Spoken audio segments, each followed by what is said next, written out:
सकाळी उशिरा उठल्यामुळं मेंदूच्या नसा कमजोर होतात आणि शरीर आळशी बनतं.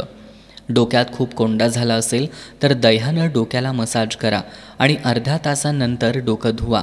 यामुळं कोंडा लवकर दूर होईल. रोजच्या आहारात 1 चमचा चिंचेच्या पानांची चटणी खावी. यामुळं भूक वाढते आणि अन्न लवकर पचते. जास्त राग केल्यानं मेंदू कमजोर होतो. गरम पाण्यानं आंघोळ केल्यानं स्किन लूज पडते. अंगावरील सूज कमी करण्यासाठी विड्याचं पान ते त्या ठिकाणी चोळावं. यामुळं सूज कमी होते.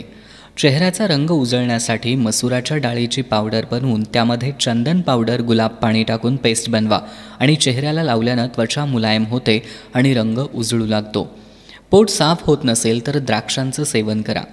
बाजरीची भाकर दुधात मिक्स करून खाल्ल्यानं शरीर मजबूत आणि शक्तिशाली होतं.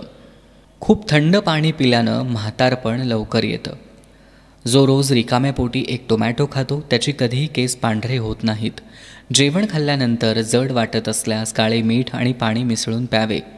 टोमॅटो सूप पिल्यानं वजन कमी होतं आणि त्वचेसाठी खूप फायदा होतो.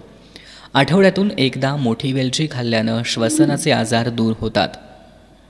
या सगळ्या गोष्टी नक्की पाळा.